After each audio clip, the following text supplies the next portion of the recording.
All right. What's up, everybody? My people in Manhattan, the Bronx, Queens, or Staten Island, my homeborough, Brooklyn.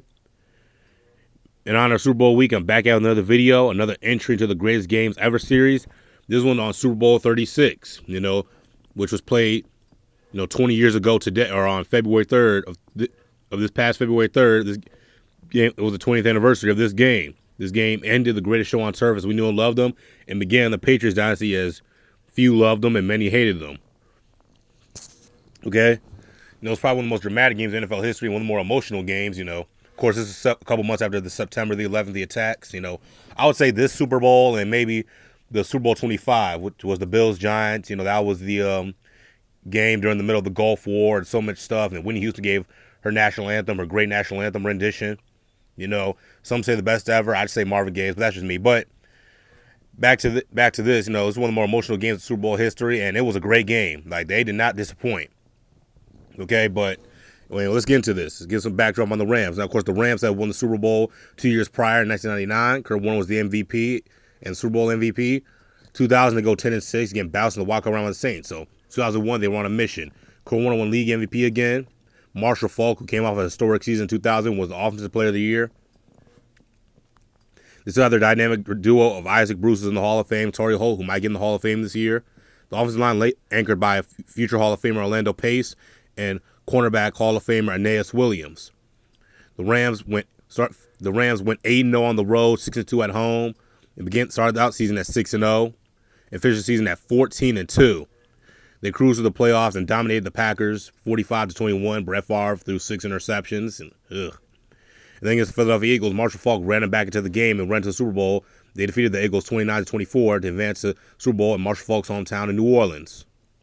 Now the New England Patriots, the year before, it was the beginning of the Bill Belichick era, and they drafted a kid from Michigan in the 6th round named Tom Brady,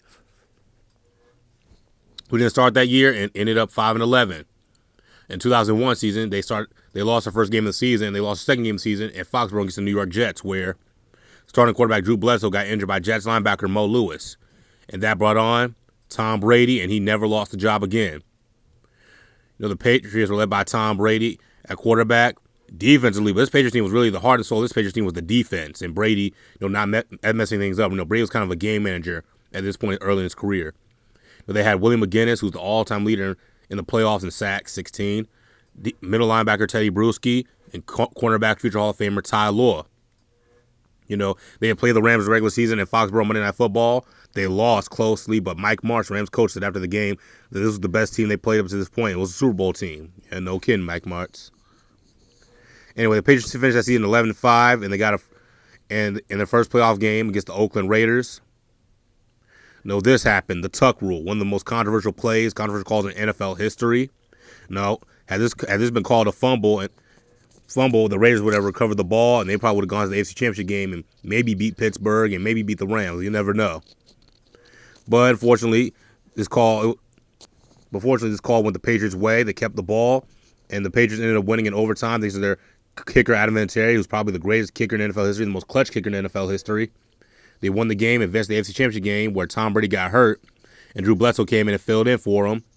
And the Patriots advanced to the Super Bowl for the third time in franchise history. The previous 2 times were not good. Let's leave it nicely. Anyway, the game started. As you can see, Super Bowl 36 is decorating the American flag because, September the 11th. The game started, and the Patriots jumped out to an early lead thanks to a Ty Law pick 6. And Ty Law, arguably, you could argue he could have got Super Bowl MVP. You could argue that, but, they ended up giving to Brady, which I understand completely. But this is the greatest show on turf, Brady threw a touchdown to David Patton, and just like that, it was 14-3. Like I said, it's the greatest show on turf. Don't doubt him. Kurt Warner snuck in for a touchdown to make it 14-10. Ricky Prohl came in.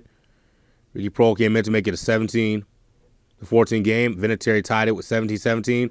Then the final drive, John Madden's up in the booth saying, just kneel down and play for overtime. Round the clock, play for overtime, Because, but little did we know, we were about to witness the birth of a legend. Tom Brady drove the Patriots all the way down the field, which set up an Adam Vinatieri field goal as the clock expired. Vinatieri made the 48-yard field goal, and for the first time in franchise history, the New England Patriots were Super Bowl champions. And this was the end of the St. Louis Rams era of the greatest show on turf as we knew it in the beginning of the Patriots dynasty. And Ricky Prohl, prior to the game, looked into the NFL Films camera and said, "Tonight a dynasty is born." He was right and wrong at the same time. But anyway, what do you guys think? Is this the greatest Super Bowl ever? Is it top 10, top 5? Do you think it kind of gets overlooked? Tell me what you think down below. And, see you all.